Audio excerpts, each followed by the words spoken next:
ভারত যদি তিস্তা চুক্তিতে সায় না দেয়, প্রয়োজনে চীনকে নিয়ে আপনারা তিস্তা মহাপরিকল্পনা বাস্তবায়ন করেন।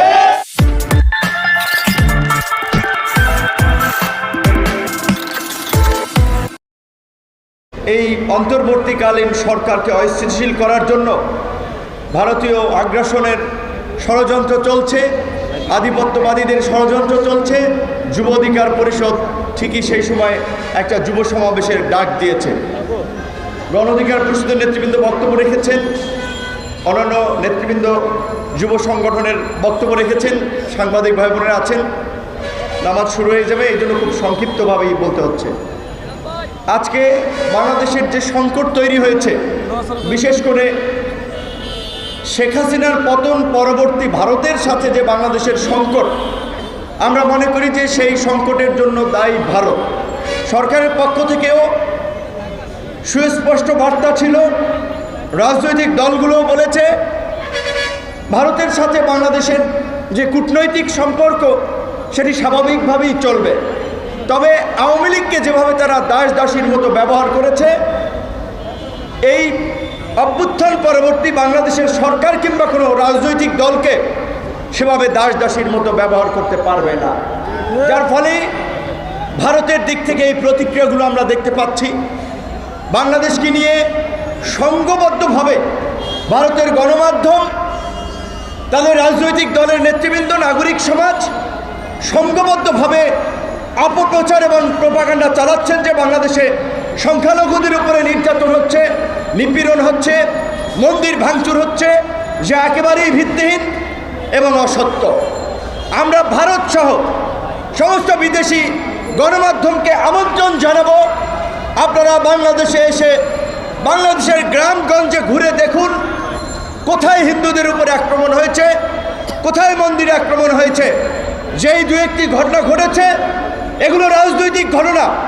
আওয়ামী লীগের আমলে হিন্দু হয়েও যারা মুসলমান কিংবা হিন্দুদের উপরে নির্যাতন নিপীড়ন চালিয়েছে, জনরোষে জনক্ষোভে আজকে তাদের নামে মামলা হচ্ছে, কোথাও বিচ্ছিন্ন হামলা মামলার ঘটনা ঘটছে। এটি কোনো সামগ্রিক ঘটনা না।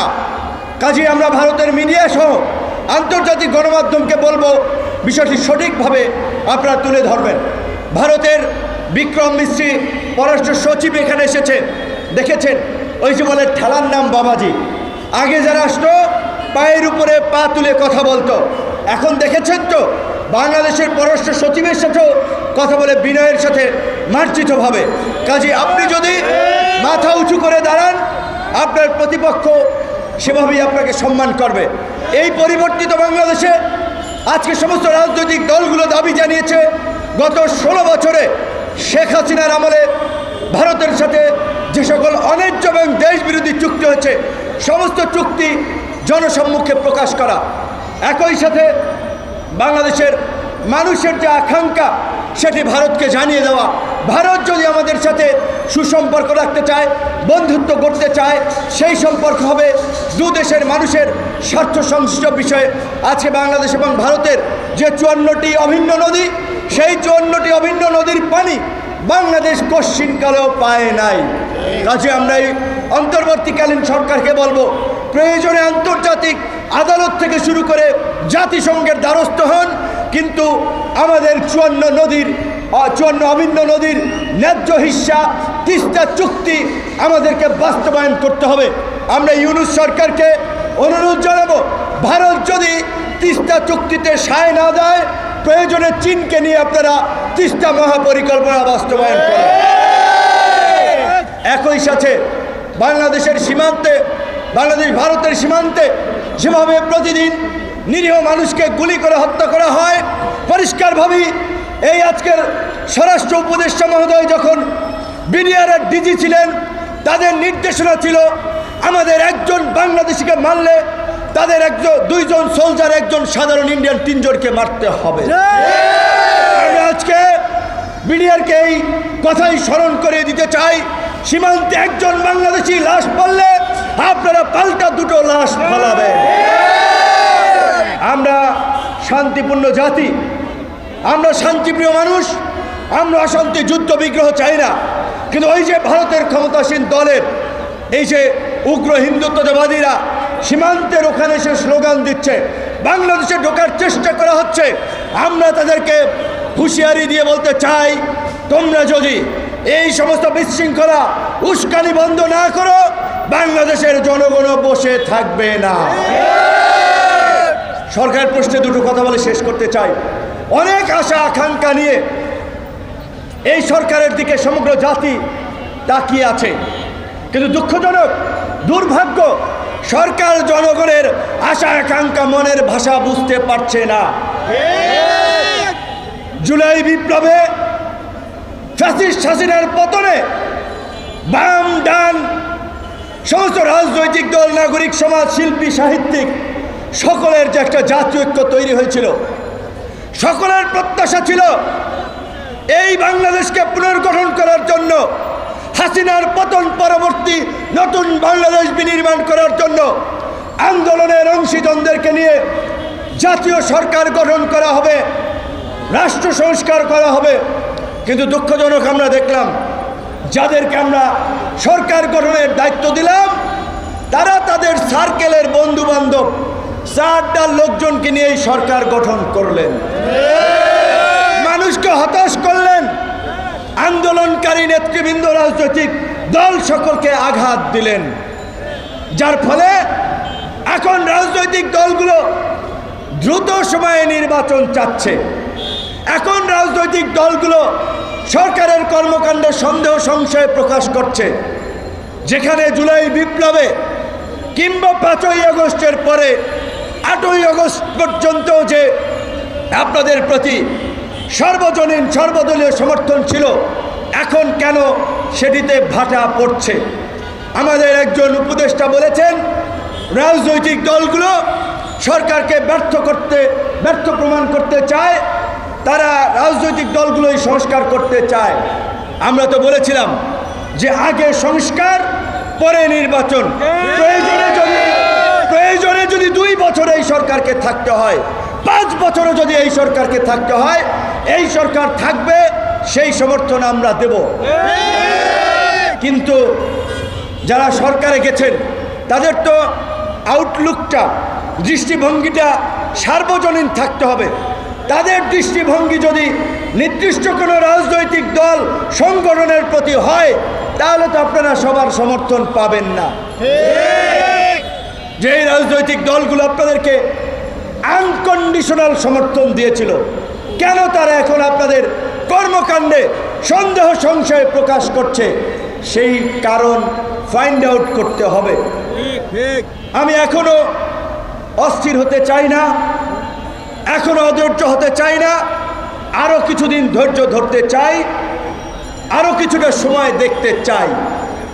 অনেক রক্ত ত্যাগের বিনিময়ে 53 বছরে একটিবার এই বাংলাদেশে গণ অভ্যুত্থান আমরা ঘটিয়েছি 2024 সালে।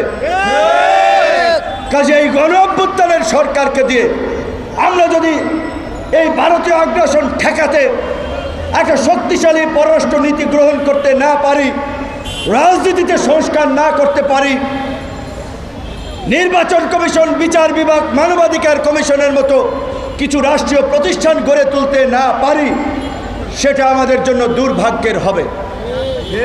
রাজনৈতিক দলগুলো অতীতে যারা ক্ষমতায় ছিল, তারা প্রত্যেকেই ক্ষমতাকে কুক্ষিগত করার জন্য রাষ্ট্রীয় সমস্ত প্রতিষ্ঠানকে দলীয়করণ করেছে, নিজের মতো করে গড়ার চেষ্টা করেছে, যার ফলে আজকে এই চরম সংকট দেশে তৈরি হয়েছে। কাজেই রাষ্ট্র সংস্কারের পাশাপাশি রাজনীতির সংস্কারও জরুরি, রাজনৈতিক দলগুলোর সংস্কারও জরুরি। রাজনৈতিক দলগুলোর মধ্যে যদি গণতান্ত্রিক মূল্যবোধ না থাকে, রাজনৈতিক দলগুলোর অভ্যন্তরে যদি গণতান্ত্রিক চর্চা না থাকে, একজন ব্যক্তি যদি আমৃত্য দলের সভাপতি, চেয়ারম্যান থাকেন, তাহলে তো তার মধ্যে ক্ষমতার লোভ মোহ পেয়ে বসবেই। কাজেই রাজনৈতিক দলগুলোর মধ্যেও গণতান্ত্রিক মূল্যবোধের চর্চাকে প্রসারিত করতে হবে। রাজনৈতিক দলগুলো, রাজনীতিরও সংস্কার প্রয়োজন আছে। এই সরকারকে দিয়ে যদি আমরা এই সংস্কারগুলো না করতে পারি, দ্রুত সময়ে নির্বাচন হলেই রাজনৈতিক দলগুলো এসে করবে না। রাজনৈতিক দলগুলোর চরিত্র আপনারা দেখেছেন, বুঝেছেন, জেনেছেন। কাজেই এই সরকারের প্রতি আমাদের ক্ষোভ আছে, রাগ আছে। প্রয়োজনে সরকারের বিরুদ্ধে আন্দোলন করব, আমাদের দাবি আদায় বাধ্য করব, কিন্তু এখনই এই সরকারকে ফেলে দিতে হবে, এই সরকারকে চলে যেতে হবে, এই লাইনে যাওয়া যাবে না। ধৈর্য ধরেন। এই সরকারের জনগণের বাইরে যাওয়ার সুযোগ নাই। জনগণের বাইরে গেলে, জনসমর্থনের বাইরে গেলে তারা এক সপ্তাহ টিকে থাকতে পারবে না। এটা তারা ভালো করেই বুঝে, এবং সরকারকে বুঝতে হবে কারা তাদেরকে নির্বাচনের জন্য চাপ দিচ্ছে আর কারা তাদেরকে সহায়তা করার জন্য প্রস্তুত আছে। সেটা বুঝে তাদেরকে পদক্ষেপ নিতে হবে। পরিষ্কারভাবেই বলছি যে রাষ্ট্র সংস্কার ছাড়া শুধু একটা নির্বাচন হলে এই শহীদদের আত্মত্যাগ বৃথা যাবে। এই শহীদদের যে আকাঙ্ক্ষার বাংলাদেশ, সেই বাংলাদেশ আমরা পাবো না। নির্বাচনের রোডম্যাপ এবং প্রস্তুতি চলবে, রাষ্ট্র সংস্কারও চলবে। সরকারকে তার কাজে কর্মের স্বচ্ছতা, জবাবদিহিতা থাকতে হবে, জনগণের সামনে জবাবদিহিতা করতে হবে। সরকারের উপদেষ্টাদের রাজনৈতিক নেতাদের মতো বক্তব্য দেওয়া উচিত না। আপনাদেরকে মনে রাখতে হবে, আপনারা সমস্ত রাজনৈতিক দলের প্রতিনিধি ওইখানে, আপনারা কোনো দলের প্রতিনিধি না। কাজে এমন বক্তব্য দিবেন না যেটাতে কোনো গোষ্ঠী ক্ষুব্ধ হয়, রাজনৈতিক দলের বিপক্ষ যায়। আমরা আপনাদেরকে সহযোগিতা করতে চাই। যুব অধিকার পরিষদ আজকে এই ভারতীয় আগ্রাসন এবং আধিপত্যবাদের বিরুদ্ধে এই যুব সমাবেশের মাধ্যমেও তারা আপনাদের প্রতি সমর্থন ব্যক্ত করেছে। ছাত্ররা জাতীয় ঐক্যের মাধ্যমে, জাতীয় ছাত্র সমিতির সপ্তাহ ঘোষণার মাধ্যমে সরকারের পাশে দাঁড়িয়েছে। রাজনৈতিক দল জাতীয় সংলাপ হয়েছিল একটা ইস্যুতে, একটা ভারতীয় অপপ্রচার এবং প্রোপাগান্ডা, অন্য কোনো ইস্যুতে নয়। কাজী এই একটা ডায়লগ নিয়ে তুষ্ট থাকলে চলবে না। বিভিন্ন ইস্যুতে ডায়লগ করতে হবে, আলোচনা করতে হবে এবং সমাধানে পৌঁছাতে হবে। এটাই সরকারের প্রতি আমাদের আহ্বান। যুব অধিকার পরিষদের নেতৃবৃন্দকে ধন্যবাদ। আসসালামু আলাইকুম। তোমার আমার পরিষদ। তোমার আমার পরিষদ।